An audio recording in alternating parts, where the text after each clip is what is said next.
Oi, Evelyn. Tá me escutando?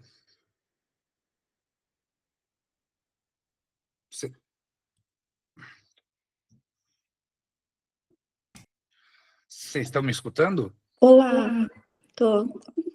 Tudo bom? Tudo bem contigo? Tudo bem. Ah, já vou transmitir, vou escrever, já avisei lá que a sala está aberta.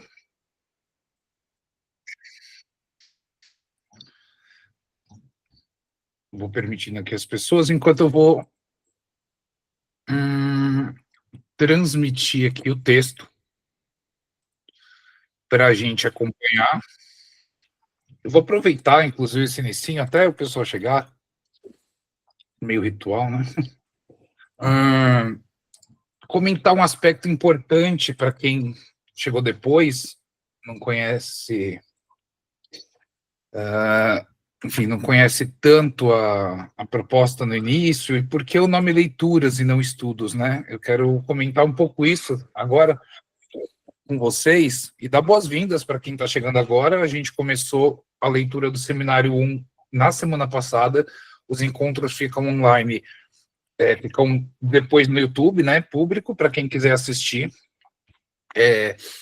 Também para quem está chegando agora, a gente vai ler e vocês podem fazer intervenções, pontuar, comentar, enfim.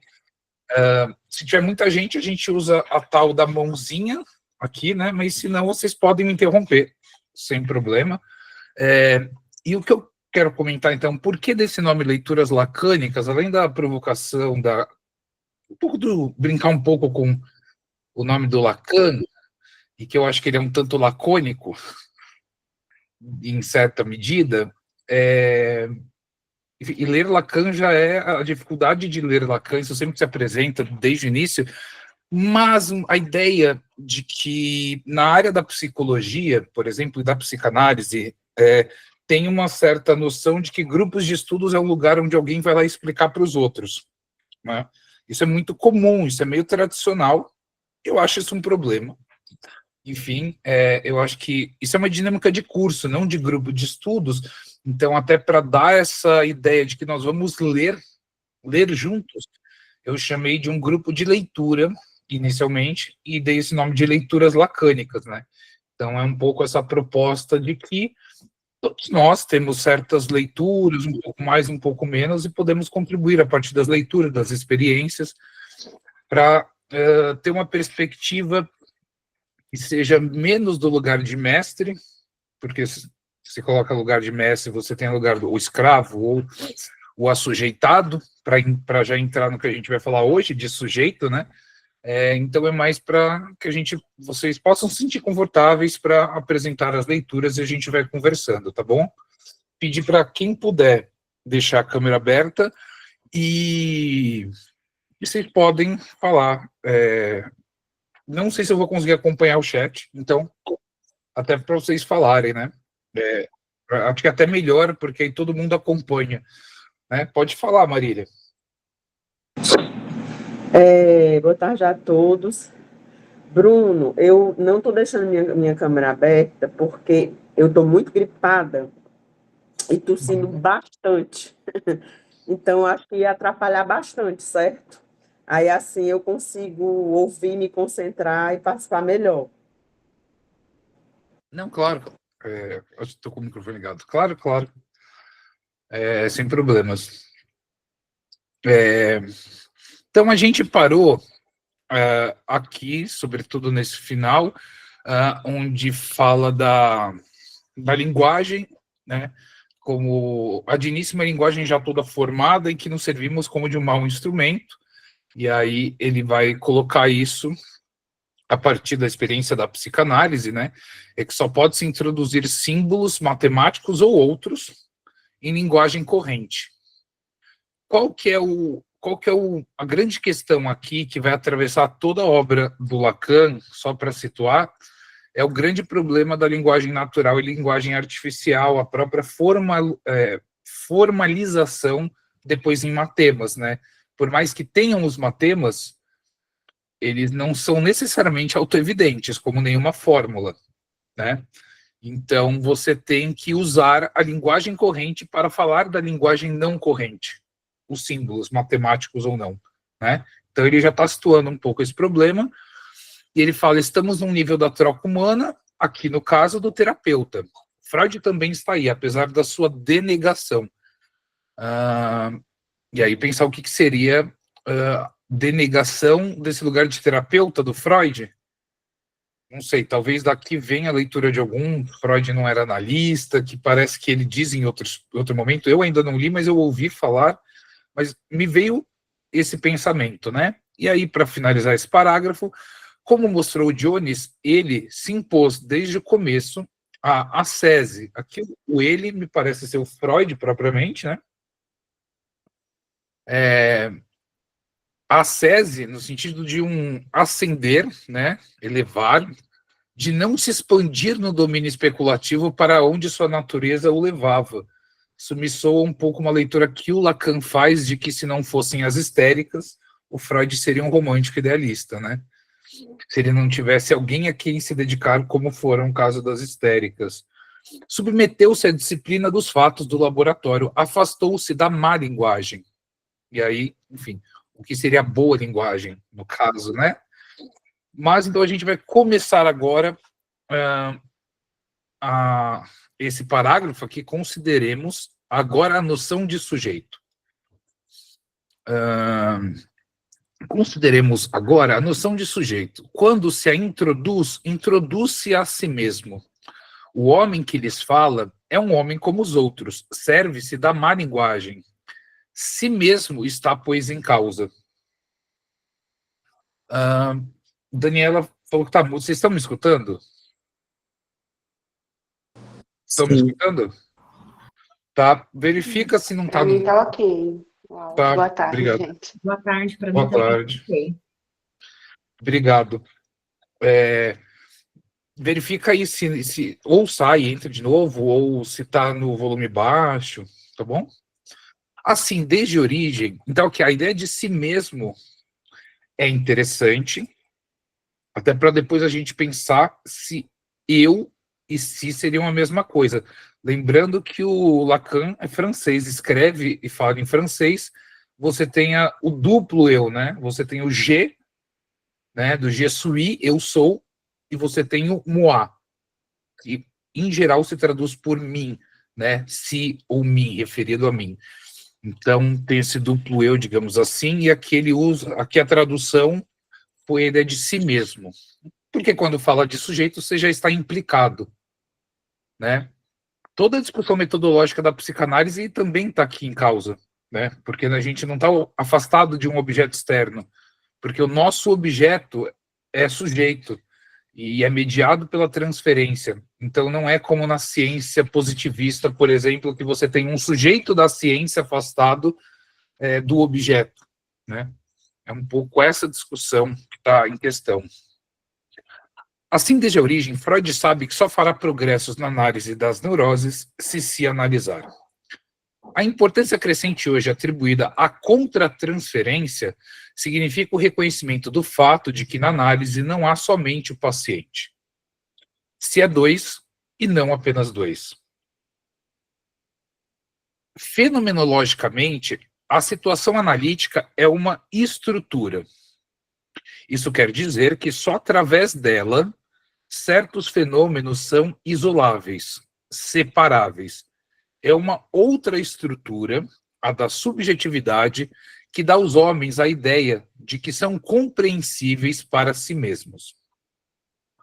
Acho que aqui ele coloca um elemento importante só para destacar, a ideia de estrutura, na medida em que, por meio da estruturação, é que a gente pode também falar de posição, como que você vai pensar em posição, lugar, se você não tem algum nível de organização ou de estruturação de um certo processo. E é a partir disso que os elementos são separáveis e relacionáveis entre si, ou seja, tem um elemento de relação, né? Então, acho que a ideia de estrutura vai ter um análogo ao que em Freud vai ter a noção de sistema, né? Não é exatamente a mesma coisa, mas quando Freud fala em sistemas, ou vai tentar entender o psíquico a partir dos sistemas, né, os três, consciente, pré-consciente, inconsciente, lugares propriamente, não é à toa que vai ter uma topologia também, né?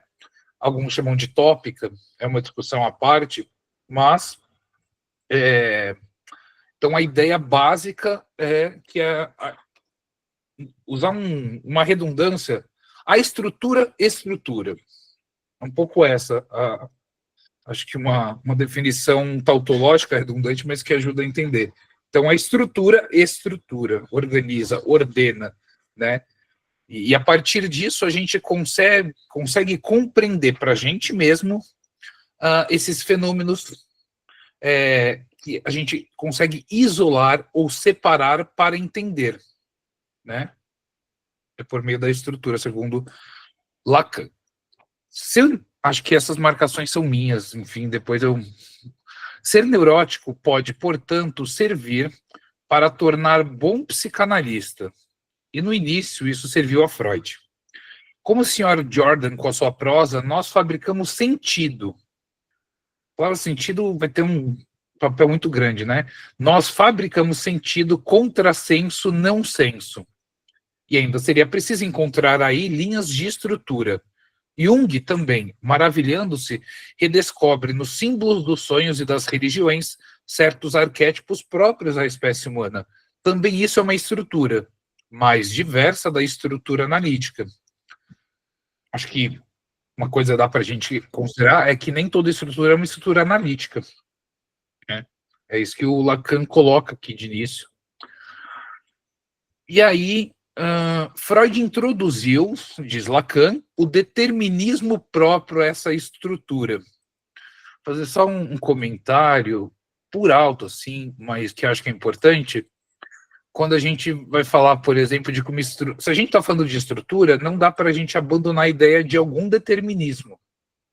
Não é um determinismo biológico vulgar como costuma se considerar, mas se a gente fala tanto em efeitos da análise, é porque algo está causando. Não há efeito sem causa, né?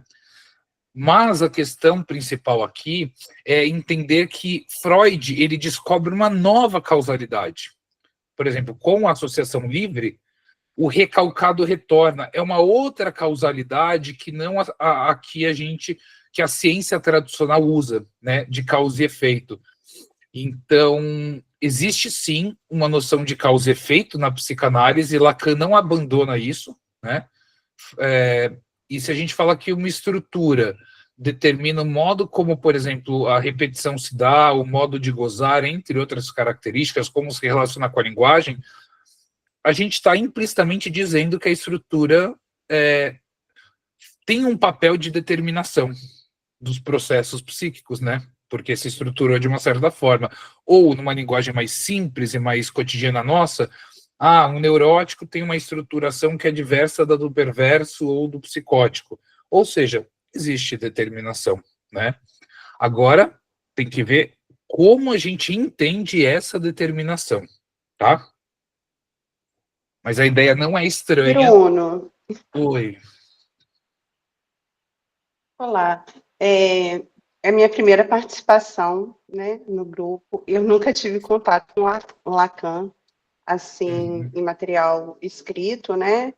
E você falou sobre a estrutura no Lacan e você fez uma analogia com o sistema em Freud, né? Os sistemas inconsciente, pré-consciente e consciente. E no Freud, um pouco que eu já estudei e li, ele também usa a palavra estrutura, e pelo que eu entendi até agora, seria essa forma mesmo de organização psíquica, né? A estrutura mesmo que vai levar aí a estrutura da neurose, da psicose. E seria esse mesmo tipo de estrutura a que você está se referindo, ou eu estou fazendo confusão?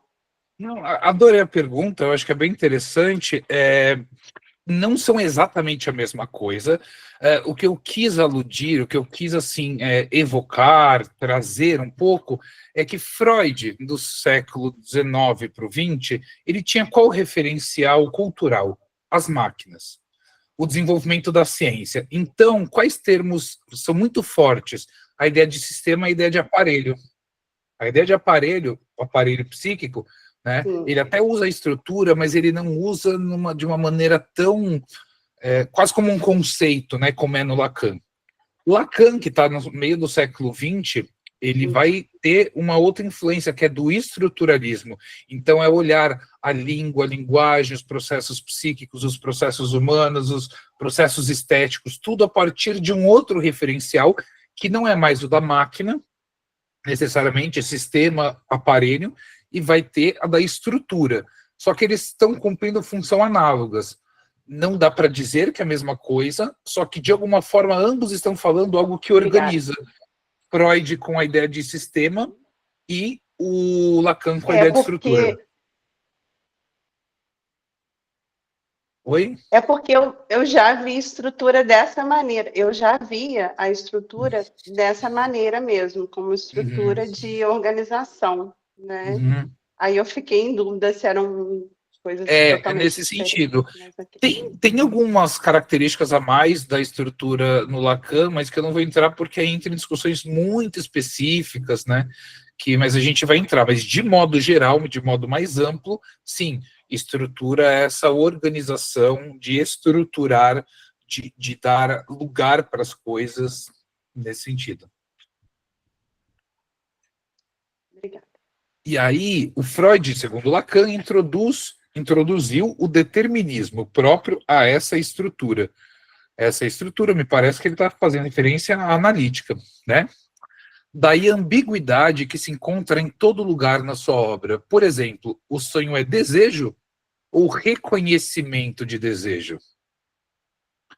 Ou ainda, o ego, o eu, né? É, por um lado, como um ovo vazio, diferenciado na sua superfície pelo contato com o mundo da percepção, mas é também, cada vez que o encontramos, aquele que diz não ou eu, que diz a gente, que fala dos outros, que se exprime nos diferentes registros. Ou seja, ele coloca a própria ambiguidade colocada no Freud, na estruturação, e aí ele dá exemplos como o eu ovo vazio e a diferença com o mundo da percepção, ou esse deslocamento entre eu e nós, eu e a gente, né?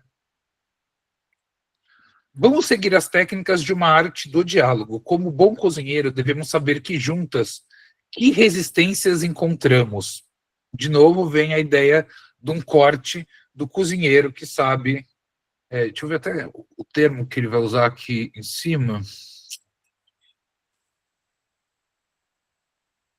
Destacar a articulação com a menor resistência, enfim. Então tem essa imagem que ele traz do bom cozinheiro que ele retoma, né?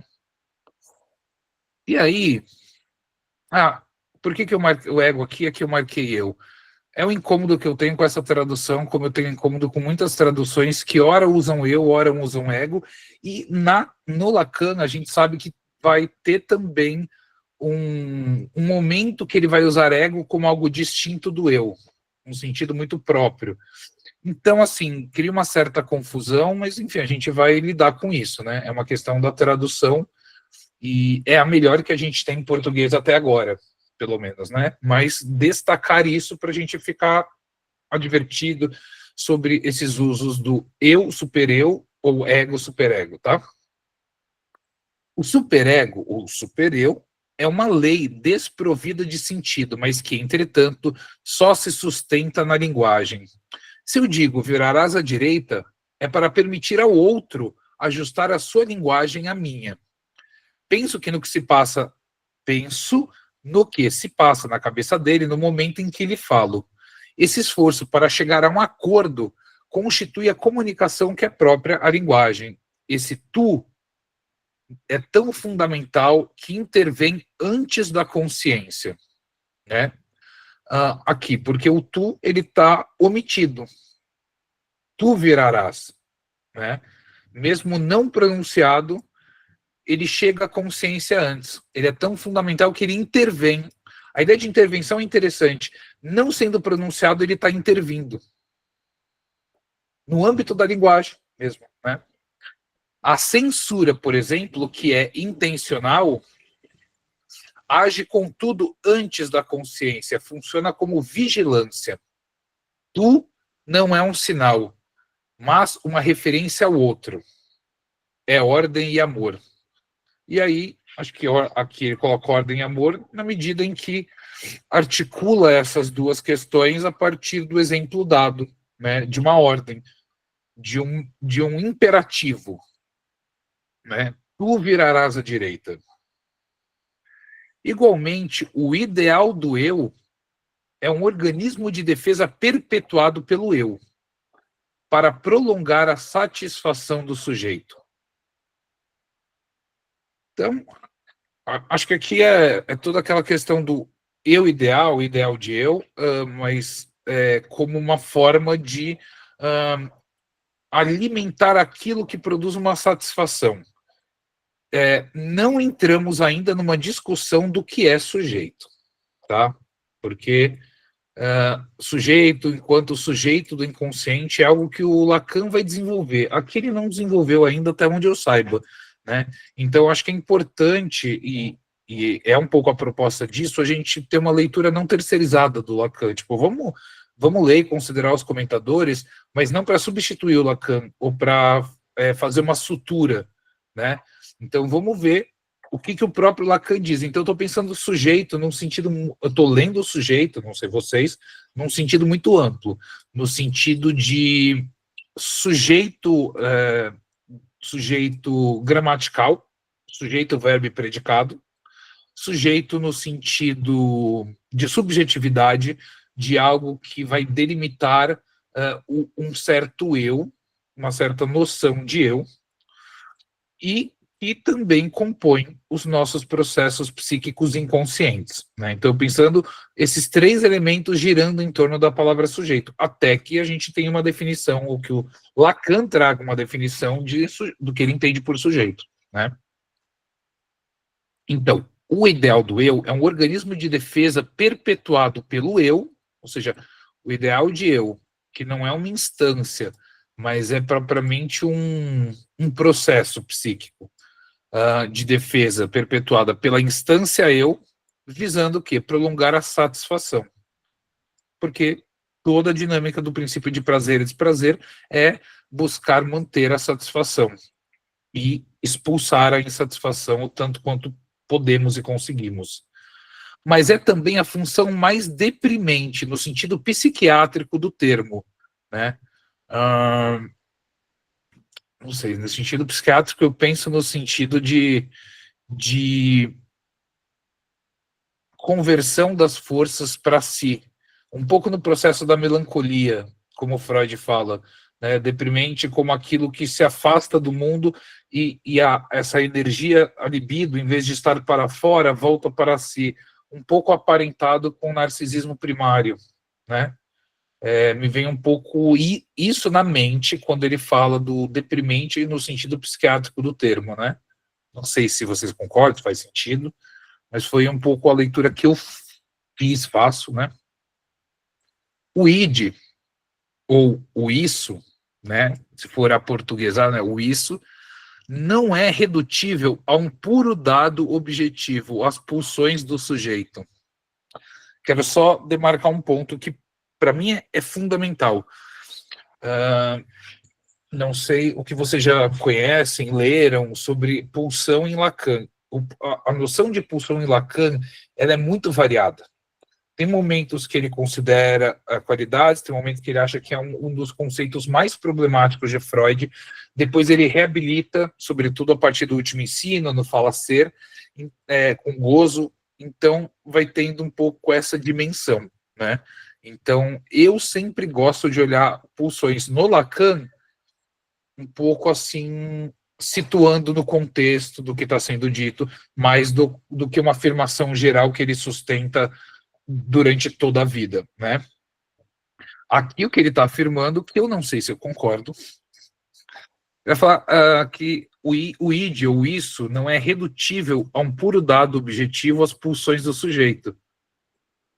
Eu acho que, assim, redutível, de fato, não dá para ser redutível pelo motivo que o próprio Freud, isso é uma leitura minha, tá? Deixa claro, pelo motivo que o próprio Freud fala que a gente só conhece as pulsões pelos seus efeitos, por meio dos sintomas, por meio da formação do inconsciente, o ato falho, por meio de todos os efeitos da pulsão. A gente não conhece a pulsão por ela mesma, né?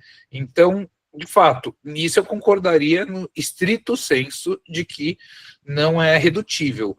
Agora, também essa frase pode se prestar numa leitura de que não haveria uma materialidade, por assim dizer, da pulsão.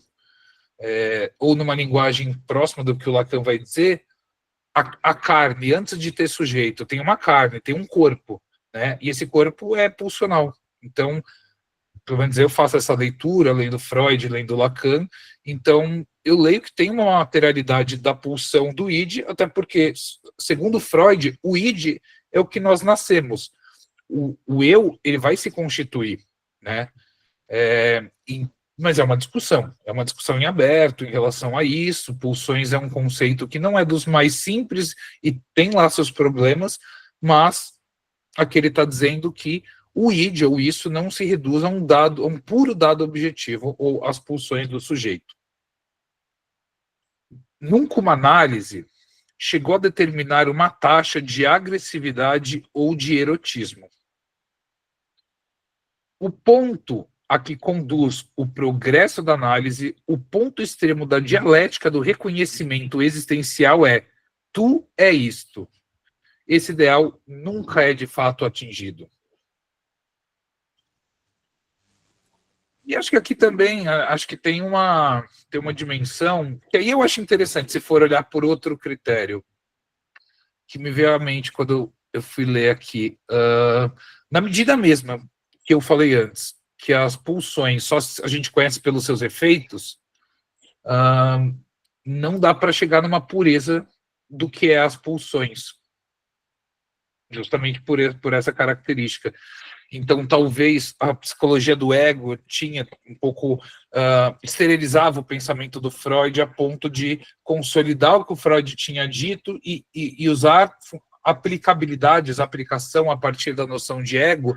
E me parece que todo o ensino do Lacan, pelo menos esse no primeiro momento do retorno a Freud, mas eu acho que ele nunca deixou de ter um retorno a Freud. Isso não significa falar tudo igual a Freud, não. Retornar a Freud não é repetir Freud, né? Acho que essa é uma das questões interessantes, mas acho que tem a ver de olhar a atenção das pulsões e os seus efeitos, né?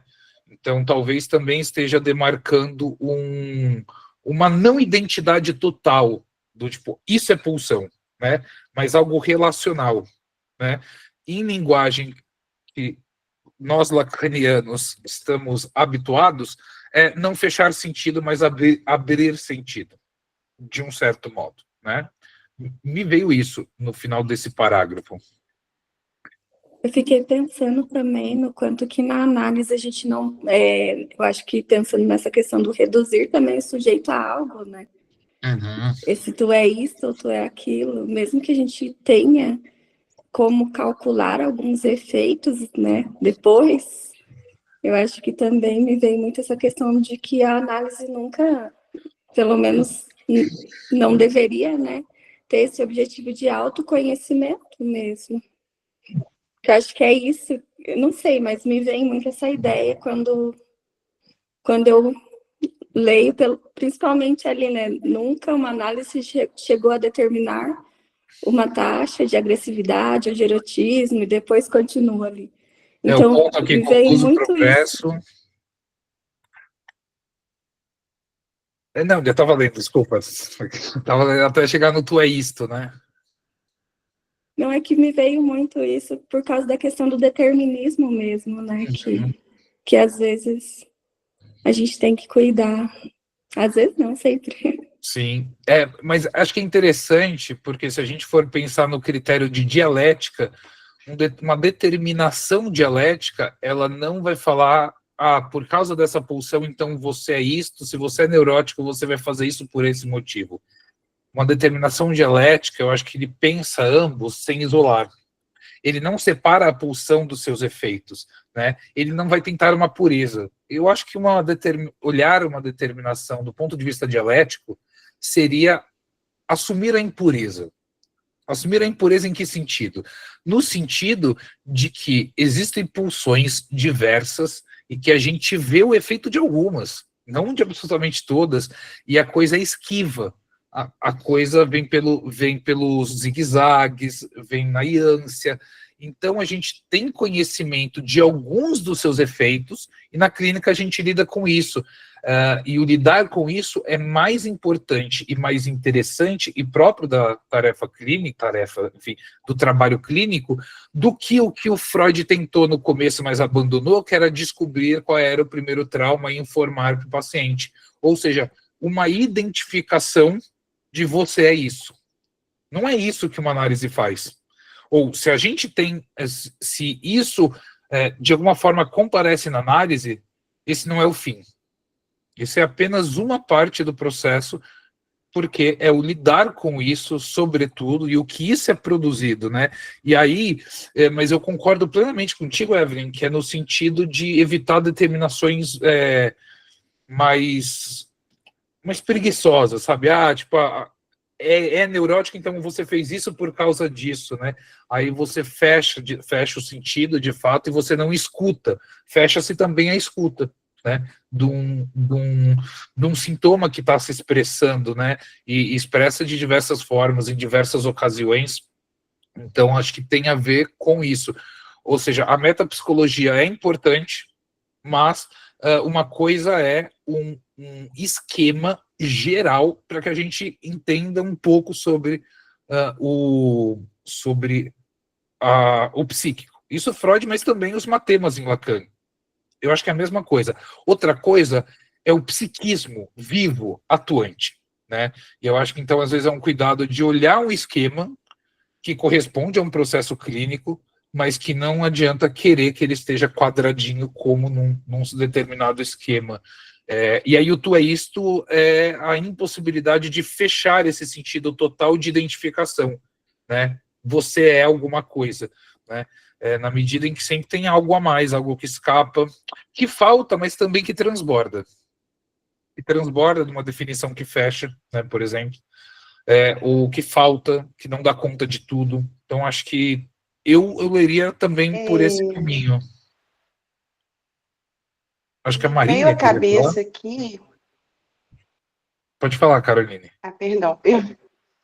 Me veio a cabeça aqui, quando você estava lendo, como eu disse, né, eu não tive contato com leitura do Lacan, mas me lembrou o umbigo dos sonhos, que chega em um determinado ponto que você não consegue avançar mais, né? Sempre fica uma coisa ali sem descobrir, sempre tem ali um ponto que você chega naquele ponto, sempre sobra um restinho ali que não dá para definir. Não sei se faz sentido isso. Faz muito sentido. Eu acho que aí sim, esse não redutível a um puro dado objetivo, talvez, e depois terminando o parágrafo com tudo isso, isso, tem a ver com, a gente pode se aproximar muito, mas a gente ainda não chega no ponto, no umbigo do sonho, ou no umbigo do psíquico, né? No umbigo não só no sonho, em todas as formações do inconsciente. Eu usei o umbigo dos sonhos porque é a referência que eu tinha, né? Não, mas é isso mesmo, é essa referência. Eu só ampliei para pensar não só uma formação do inconsciente, mas acho que todas. Tem uma dimensão. O Lacan chama isso de real. É aquilo que a gente não chega, não simboliza, nem via fantasia imaginária, né? Então é aquilo que é inassimilável, é um lugar que a gente não chega, que é esse umbigo, né? Faz muito sentido. E aí, a existência de um id, das pulsões, é uma coisa, outra coisa é querer postular que ele apareça objetivamente, materialmente, né? Enquanto reconhecimento, acho que me parece que versa um pouco sobre isso. Fala um pouco sobre esse processo de, acho que não isolar o id, né? Porque a gente não conhece o id sem A gente não conhece o inconsciente se ele não vem para a consciência. Um pouco isso, né? Acho que tem essa correspondência. A Marília queria falar ou não? Não, Bruno, eu só escrevi aí algumas coisas, eu escrevi, Tá, né? Já baixa a minha escrita. tá bom. Obrigada. Vou seguir aqui. O ideal da análise não é o domínio completo de si, a ausência de paixão. Eu acho isso maravilhoso, eu marquei por causa disso. Tem algumas pessoas que vão fazer umas assimilações, um comentário meu, algumas assimilações com a filosofia estoica, algumas coisas do tipo, trazem o conceito de ataraxia, que é imperturbabilidade da alma, não sofrer. A análise não é isso. A psicanálise não é isso. É lidar com. Na verdade, não é não sofrer. Na verdade, é lidar com o sofrimento, que é a vida. E que tem sofrimento e tem alegrias, e tem uma pletora de nuances, afetos, enfim, dilemas e questões. E também quem coloca de, eu quero dominar os meus sentimentos, minhas emoções, que isso é muito comum. Nós mesmos, quantas vezes a gente não quis controlar uma situação desagradável?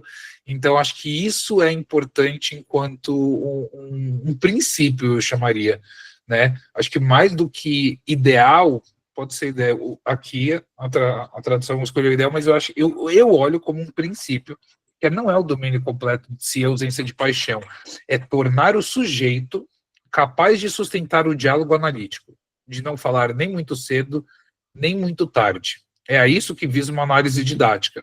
Aqui eu vou entrar numa questão, talvez polêmica, não sei. De início eu não sabia o que era análise didática.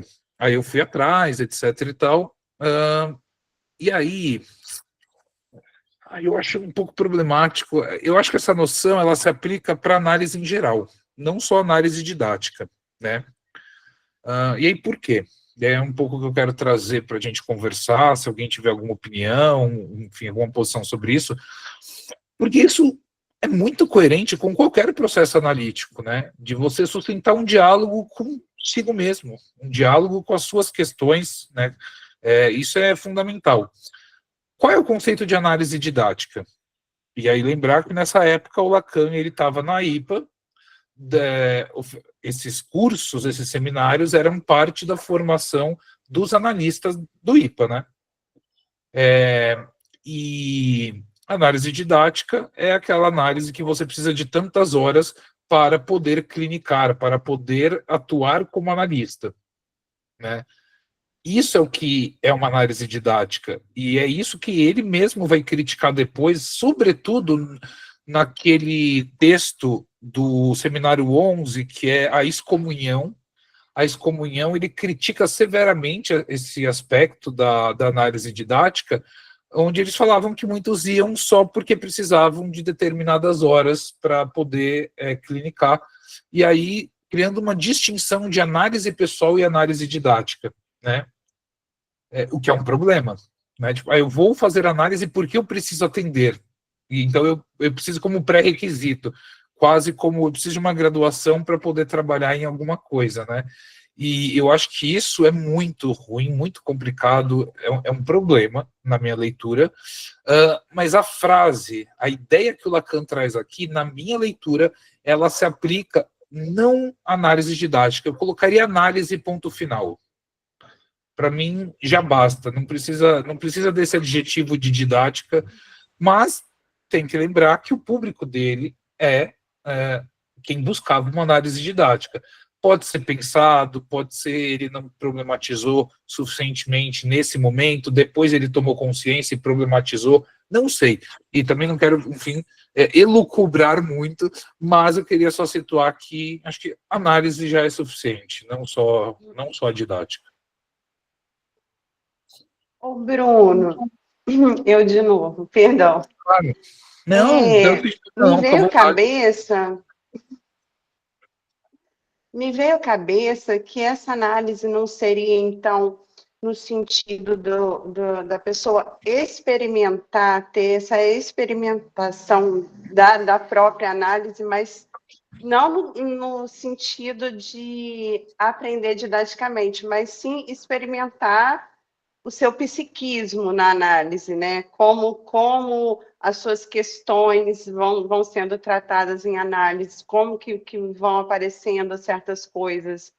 Me veio isso na cabeça porque eu li o livro do Contardo, e ele coloca essa coisa da análise, eu não fazia ligação com didática, agora fez sentido para mim, que ele fala que você fazer uma análise sem ter um sofrimento não vai ser uma experiência completa, né? Digamos assim.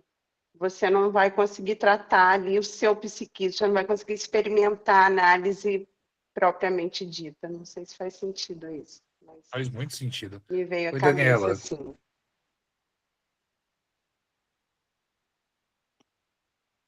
Sumiu aqui, não sei se a Daniela caiu ou desistiu de falar. Oi, Oi, Daniela, tudo bom? Pode tudo falar. bom? Eu esqueci, estava silenciado. Ah, tá. Então, a análise didática é lá em Freud, né, ainda quando eles faziam a análise e supervisão ao mesmo tempo, né, ou supervisão com o seu analista, ou né, análise com o supervisor, onde realmente também era visto às vezes questões, os nós que davam numa dificuldade que a pessoa tinha, o analista tinha, né, de algum caso, então esse analista ajudava a ele perceber o que tinha dele ali, de nó dele, aparecendo naquele caso, e por isso ele não estava conseguindo atuar bem, né, ou enxergar o que precisava. Eu me lembro disso em Freud. Sim, isso não começou na época do Lacan, né? Isso está em Freud já, na estruturação da IPA, de uma certa forma. E sim, tem também o processo de supervisão, mas eu vou fazer um análogo, isso eu sinto que está se repetindo hoje, né? O que acontece? Pessoas entram em certos cursos de psicanálise, e aí até me procuram, enfim, e alguns colegas também são procurados para fazer análise porque precisa de tantas horas de análise, né? Então, a análise didática tem esse vínculo com a supervisão, mas é um requisito para poder atender, que você tenha tantas horas. Porque, e aí eu vou pegar o que a Caroline disse, que o Contardo Caligares colocou, que é perfeito. Uma coisa é você se implicar na sua questão. Quando Freud, a leitura que eu faço, pelo menos, do que o Freud fala, de que e o Lacan também, de que um analista se forma na sua análise pessoal, isso é justamente o se implicar nos seus processos, vivenciar aquilo, e não mero testar para ver como o outro faz para eu fazer parecido ou igual. E a análise didática, muitas vezes, eu acho que hoje, ainda tem muita análise didática nesse aspecto, onde as pessoas fazem porque precisa de horas, um certificado de tantas horas de análise, e aí não há necessariamente implicação pessoal. Então, eu quis demarcar mais isso, mas mesmo com a supervisão, a análise didática sempre se colocou como pré-requisito para atender, o que para mim é diferente, na minha leitura pelo menos, é muito diferente da análise que cada analista faz de si próprio, uma análise pessoal das suas questões, que é inclusive a primeiríssima condição para poder atender, né, lidar com as suas questões, até para poder elaborar a sua contratransferência, as suas resistências, todos os processos que um analista tem, né? Mas sim, tem também o vínculo com a supervisão, mas eu quis demarcar muito mais que, para mim, essa leitura, análise já basta, não só a didática, e que a noção de análise didática, uma leitura minha, me soa muito problemática, e o próprio Lacan vai reconhecer isso a partir do seminário 11. Na excomunhão ele fala disso, inclusive. Marília, pode falar. Só pegando o gancho sobre a análise didática, eu fiquei pensando assim, como tantas horas, né, como quantitativo iria garantir, porque quando eu coloco assim, análise didática, o número de horas, e aí, que é a mesma lógica de uma universidade, né, desse discurso universitário. Então, assim, como que, assim, quando eu digo que se eu faço tantas horas né? Eu vou me formar, né? Eu vou poder estar no lugar de analista, eu subverto a lógica, né, do tripé, e também, assim, o que é que vai fazer, o que é que vai garantir que essas horas já exista uma implicação do sujeito ali na sua própria análise, né? Uhum. Toda a questão do Lacan e do passe vai ser a forma dele responder a esse problema, de um certo modo, né? Ou seja, como tornar um analista, se autorizar, né? E a tentativa do passe, que eu não vou entrar aqui no mérito, mas só para aludir, apontar que é uma tentativa de buscar sair dessa concepção que eu concordo plenamente, Marília, que é da ordem do discurso universitário, né? Inclusive a semelhança com o processo burocrático universitário é muito grande, né? Enfim. Oi, Carol, pode falar. Boa tarde. Olha só, eu acho que no auge da minha ignorância, eu tinha a impressão que essas horas eram justamente para a gente ter uma ideia de como agir dentro de uma clínica, como agir dentro do clinicar, né? E aí eu nunca tinha observado esse lado de que talvez seria uma autorização para ser analista. Talvez por eu ter entrado no curso já tem muitos anos como paciente mesmo, para mim essa era a minha percepção. Eu nunca tinha pensado por esse lado. E eu estou até falando porque realmente para mim realmente não fez sentido a ideia de análise didática. Né? Eu até coloquei aqui um ponto de interrogação, porque eu também nunca tinha escutado essa expressão, né? Enfim, era só isso que eu queria mesmo compartilhar. Legal. Oi, Kelly, pode falar. Não, é que eu ia falar justamente disso que você falou do discurso universitário, que assim, eu não me incomoda tanto essa questão de tantas horas de análise, porque já se trata mesmo de um discurso universitário, você está dentro de uma instituição. Então, acho que é normal e natural, né? Tanto que, por isso que Lacan, né, quis se desvincular, enfim, né, daí e tudo mais, aconteceu tudo o que aconteceu, eu acho porque é isso, acho que faz parte de um discurso universitário exigir algumas coisas, né? Por exemplo, agora o que eu acho ruim, bem problemático, dentro de instituições, é que tem algumas instituições que exigem que você faça supervisão e análise pessoal com as pessoas da própria instituição, né? Você não tem o direito, por exemplo, de escolher, através de uma transferência, né, que é a base de uma análise e supervisão, o seu próprio analista. Então, isso eu acho problemático, né? Fazer uma análise, uma supervisão, sem a possibilidade de uma escolha através de uma transferência. Então, acho que isso é bem ruim, mas tem outras instituições que falam para você, por exemplo, você já faz análise? Precisa apresentar um comprovante da pessoa que você faz, um relatório, que você, há quanto tempo que você está em análise com tal profissional. A supervisão é a mesma coisa, para não ter que se vincular à escola nesse sentido de fazer com alguém específico, né? Aí eu acho interessante até. Porque pensando que você está dentro de uma instituição, vai ter algumas coisas que, enfim, que, né, não vai fazer muito sentido e tudo mais. Até para a própria psicanálise mesmo, que é toda essa briga aí que está de, né, enfim, de ir para uma universidade, uma graduação ou não. E, na verdade, não sei se eu falo isso, eu fiquei pensando, mas eu estou com isso ecoando até desde a hora que você falou, dessa questão, tá um pouquinho lá para trás, da questão de causa e efeito, de determinismo, porque eu não sei, mas os textos que eu ando estudando do Lacan, me dá uma impressão que Lacan, ele faz mais uma crítica, né, a um pensamento aristotélico, até tem muitos, ele cita, enfim, seminários, escritos, ele cita muito da questão das 4 causalidades de Aristóteles, enfim, e outras coisas. Então, assim, de ter uma questão mesmo de não ter um determinismo, né? Então, assim, que não tem essa causa e efeito, né? Que o sujeito seria um efeito que os significantes produzem sobre ele, né?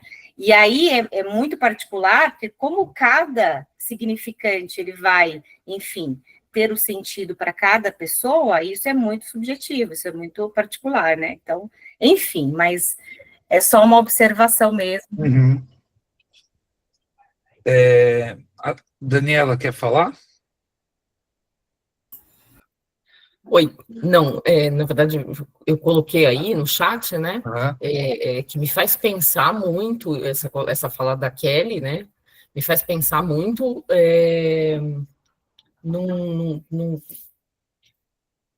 num fechamento de certas escolas, num lugar que eu acho estranho, que num não me ocorre a palavra, mas assim, se superestimando, né, de um único lugar possível de sair dali um analista, né, como se eu acho que assim, eu tenho a impressão, vou falar de uma impressão minha, que essa comunidade, inclusive, né, formada esse ano, a comunidade Cartéis, a partir desse movimento do professor Daniel, eu acho que tem uma ideia aí de quebrar um pouco isso, um certo imperialismo, talvez a gente possa falar. Eu queria usar a palavra cartel, mas aí vai se confundir aí com questões da psicanálise. A minha ideia aqui de colocar cartel não é no sentido psicanalítico, que honestamente eu também não entendo bem o que é o cartel, né? Eu ainda não cheguei lá na psicanálise, né? Mas eu estou usando cartel no outro sentido mesmo. Num Legal, sentido não? negativo. Mas eu acho que é bem interessante. E aí quero demarcar que, para mim, o mais interessante, o mais importante foi abrir a questão da análise didática. Ou seja, me parece ser uma questão, eu acho que é interessante a gente pensar, fazendo mais sentido numa direção ou em outra direção. Enfim, vou ler esse finalzinho e a gente depois continua nos próprios textos do Lacan, essa discussão, Kelly, que eu acho muito interessante sobre causa, né, pensar em causa e efeito.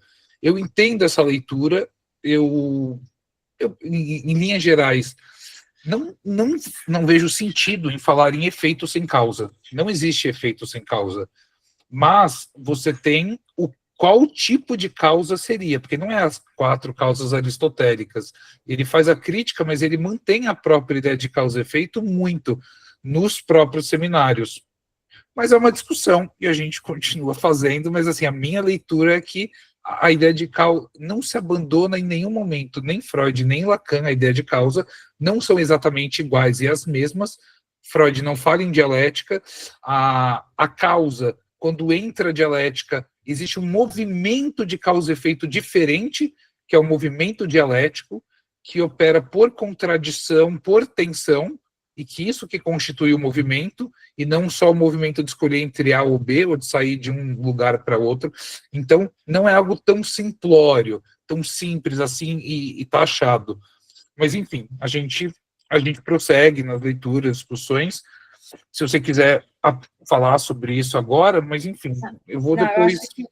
Acho que esse assunto ele é bem complexo. Ele, naquele texto da posição do inconsciente mesmo dos escritos, ele fala bastante sobre isso, ele cita até aquele David Hume, enfim, filósofo e tal. Mas, assim, eu acho que a problemática de falar causa e efeito é o que leva as pessoas a compreenderem. Eu acho que talvez seja esse o ponto maior, entendeu? Porque quando se fala em causa e efeito, né, ele faz uma crítica, né, a vários, né, do conhecimento da causa e efeito, como se tivesse algo já pré-determinado. Bom, tem uma causa inicial, tem um meio, aí vai ter esse fim, né? Não tem como não dar outra coisa se não tiver esse. Então, eu acho que esse termo, causa e efeito, pensando na compreensão geral, ele é um pouco problemático para pensar no que Lacan desenvolve, assim, não sei, pelo menos é a leitura que eu estou fazendo até agora, né? Enfim, acho que tem muita coisa ainda para ler sobre isso, mas acho problemático, porque é o que já vem, o que as pessoas vão compreender? Talvez não chegue à compreensão do que ele está tanto defendendo, e o que ele, entendeu? Mais com o que ele está criticando do que com o que ele está defendendo. Então... Eu concordo com você, eu concordo discordando no sentido de, eu concordo com tudo que você disse, e é por isso que eu acho interessante usar. Da mesma forma que Lacan falou, de forma contraproducente, não há relação sexual, no sentido de usar termos para deslocar sentidos consolidados e cristalizados. Por isso que eu falei, tem complexidade, como é uma causa e efeito em Lacan ou na concepção dialética. Primeira sensação, inclusive tem gente aqui que falou, no início, quando eu falava essa expressão, tinha essa noção, mas é um processo também de disputa de significante, né? De processo de entendimento. Então, eu concordo com tudo que você disse, mas uma escolha minha, eu acho importante usar para reabilitar em outro sentido, assim como ele fez com não há relação sexual. Não é nada, é contraproducente, né? No sentido de parece, no sentido mais banal, você fala, é um absurdo, mas tem uma lógica que funciona, etc. E tal. Então é um pouco o espírito, né? Mas eu acho interessante. Depois eu vou ver se eu acho uns textos para mandar para a gente ler, e aí quando aparecer a gente volta nesses debates. E para finalizar, a introdução de uma ordem de determinações de Lacan, a introdução de uma ordem de determinações na existência humana, no domínio do sentido, se chama a razão. A descoberta de Freud é a redescoberta num terreno não cultivado da razão. Que leitura eu faço disso? Bom, não vou falar muito das determinações, porque tem a ver com toda essa discussão, mas a questão de que eu vou usar, acho que é uma maneira mais simples de aludir ao que eu penso lendo esse trecho, é o Pascal, quando ele fala o coração tem razões que a própria razão desconhece. Ou seja, existe uma lógica de funcionamento, uma racionalidade própria no inconsciente, que ela não é racional no sentido do que nós costumamos chamar de razão. Por isso o terreno não cultivado. Mas isso não é irracional, ou seja, ausente de razão. Tanto que Freud vai descobrir uma lógica de funcionamento do inconsciente, ou seja, ele vai descobrir a razão do inconsciente. Então, de alguma forma, é uma razão que me parece que é o mesmo que o Lacan fala na instância da letra ou a razão desde Freud. Ou seja, é um outro sentido de razão que o Freud abre e rasga o sentido consolidado de razão. Ou seja, essa razão do nível da consciência, achando que a gente controla tudo, que a gente é o senhor em nossa própria morada. Ou seja, tem outra racionalidade que escapa ao nosso controle, mas que ele tem lógica interna. Ele funciona. Então, me parece que o Freud ele introduz a razão num sentido muito mais aquilatado e ele redescobre a razão, mas agora num terreno que a gente sempre escondeu, o terreno do insólito, o terreno do inconsciente. Um pouco eu faço essa leitura, não sei vocês. E aí não tem uns comentários, isso é a abertura só, né? Encerra a abertura. Se vocês quiserem comentar, ou esse trecho, ou o fim dessa abertura.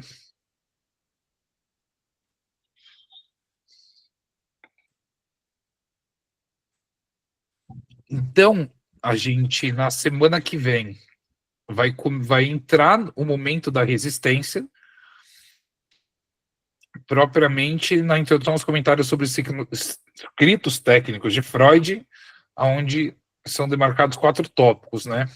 O seminário, a confusão na análise, a história não é o passado, eu gosto particularmente dessa parte, a história não é o passado e teorias do ego, né?